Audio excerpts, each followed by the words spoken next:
Cuando los discípulos se alejan, el mismo día de la resurrección del Señor, dos discípulos iban camino a Emaús.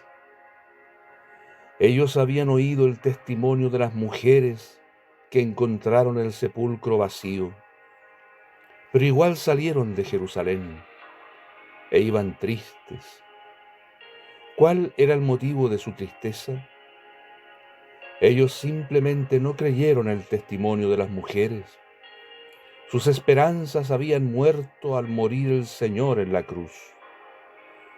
Ahora se alejaban rumiando su tristeza y desencanto. Entonces se les acerca el Señor, no sabiendo ellos que era el Señor, y les pregunta acerca de su tristeza. Ellos le cuentan lo sucedido con el profeta de Nazaret y agregan: nosotros esperábamos que él era el que había de redimir a Israel. Y este verbo esperábamos está en pasado, lo que significa que ellos ya no esperaban. Lo que quedaba ahora era un vacío absoluto, un vacío de expectativas y de esperanzas. Entonces el Señor les abre la palabra y les hace un recorrido por Moisés, los profetas y los salmos, demostrándoles que todo lo ocurrido era parte del plan de Dios, que nada se había perdido. Al contrario, que todo lo que Dios había planeado se había cumplido. Sabemos lo que siguió. Los discípulos lo invitan a quedarse cuando oscurece. Él acepta, pero luego desaparece de su vista al partir el pan. Entonces se dan cuenta que era el Señor y regresan rápidamente a Jerusalén para contar a los demás discípulos lo que les había sucedido. Y al repasar lo vivido, hay una cosa que les queda.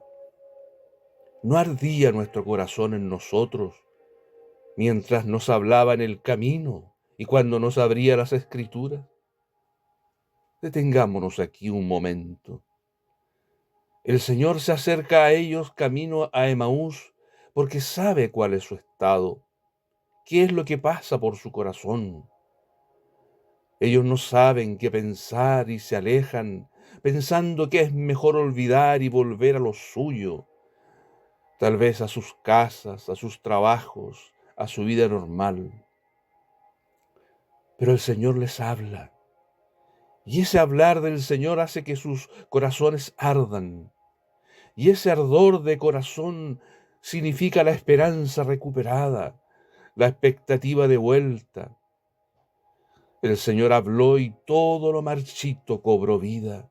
El pábilo que se apagaba volvió a encenderse.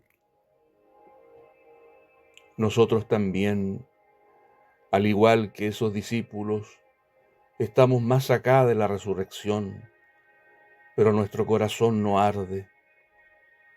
Nos hemos vuelto conformistas como creyentes y como iglesia, al creer la doctrina de la expiación y de la resurrección, pero aún así nuestro corazón no arde.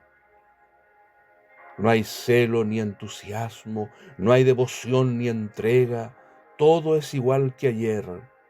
La fe correcta se ha vuelto doctrina correcta, pero sin vida.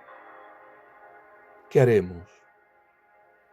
¿Cómo recuperar el celo perdido, las expectativas marchitas? Este mismo pasaje nos da la clave. Necesitamos volver a oírlo a Él. No información acerca de Él, ni siquiera elogios de alma devota. Necesitamos volver a escuchar su voz y escuchar sus palabras y oír el acento con que lo dice y la modulación que adopta su voz al decirlo. Qué vacíos y qué tristes nos hemos quedado después de años y siglos de oír a los hombres hablar de Él, pero no oírle a Él. Qué vanas son nuestras acciones, qué infructuoso nuestro servicio, qué frías nuestras palabras. ¿Hay algún corazón que arda cuando hablamos de Él?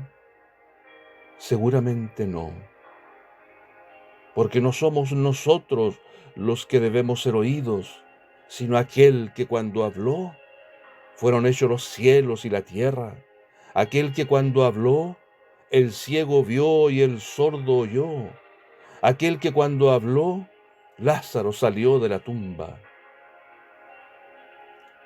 Caminemos hacia Emaús y esperemos a que el Señor se nos una. Él siempre se acerca a los que se alejan y que nos hable y nos vivifique de nuevo. Guardemos silencio y escuchémosle, porque sus palabras son espíritu y son vida.